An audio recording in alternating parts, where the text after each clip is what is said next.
Hello students, I am Manish Gupta and we are learning here the kinematics. This is the third lesson of kinematics, and in this lesson we are going to talk about free fall.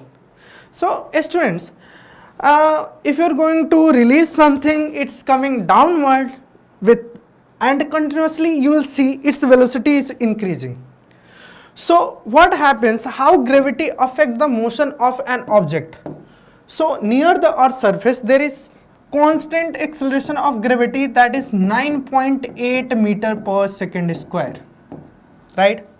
And in last lesson we talked about if we have constant acceleration, we have also 5 kinematic equations and we can apply them equations in this also case, in this also, right? And we can analyze the motion. If you are going to throw something up, you will see it's going at some height and then its velocity becomes 0 and then again coming back. So because of this gravitational acceleration, what's happening when it's going up, acceleration is acting downward, its velocity is becoming 0 at some height, after reaching some height, and then again gravity is just pulling it down, right? So when it's going up, it's retarding. When it's coming down, it's accelerating. Let's take an example and then analyze the motion. A camera falls off a cliff of height h.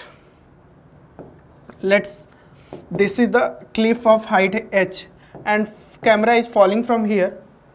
Determine the time it takes to hit the ground if up is the positive direction. So students, we have to take the upward as positive direction, and to apply the equations, those equations, if you remember, we have initial velocity, final velocity, that involves the direction, and also displacement involves the direction. So you have to take a direction positive, so other will be negative, and those equations are apply for one-dimensional motion. So here if something is going to fall from some height to this ground, it's a case of one-dimensional motion. So this is the initial situation, so we can write this is the initial velocity, and when it's going to just collide this ground, its velocity, assume that Vf, and a constant acceleration downward g is acting on it, right? And displacement, if you will see, displacement will be this initial situation to this final position delta y. Here you will see we have to take upward direction as positive, right? So delta y will be minus h. Vi, Vf, A, delta y and t. Here we are taking motion along the vertical direction. So instead of writing delta x, we are writing delta y. So if you will see, initial velocity we have 0 and final velocity we have to calculate, and A is the g minus g meter per second square, and delta y is minus h. The question is, we have to determine the time, how much time it will take to hit the ground. So students, our unknown is this, right?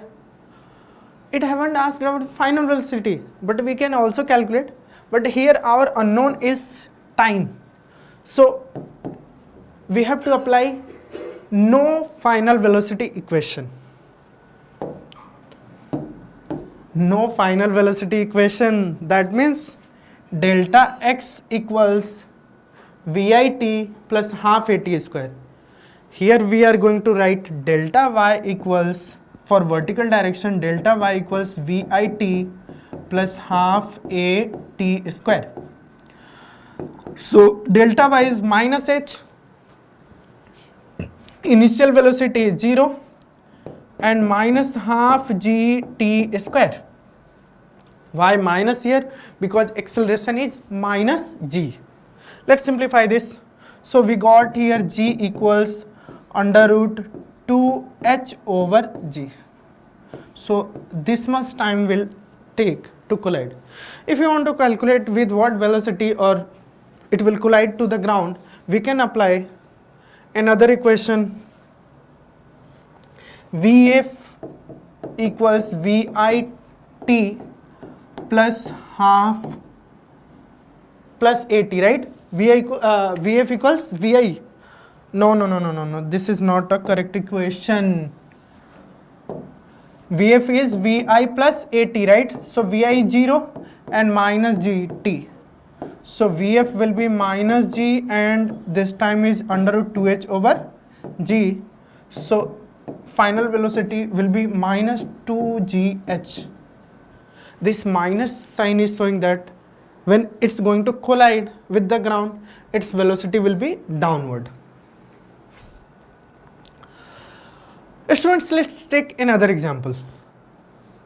A rock is dropped off a cliff that is 80 meter. Height of cliff we have 80 meter. How long does it take the rock to reach the ground? So in last case we got time to fall from a height, that was t equals what? Under root 2h over g. If you want to apply that, you can apply that.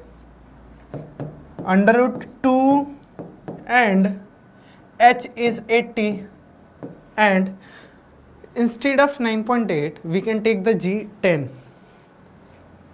So benefit of that will be, we will get here t equals 4 seconds. Second B says, with what speed does the rock strike the ground? So students, what was the speed? Under root 2gh. So 2 into 10 into h is 80.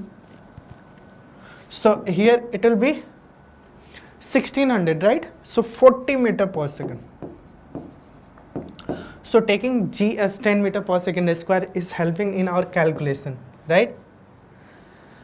I hope you understand this question and concept behind it.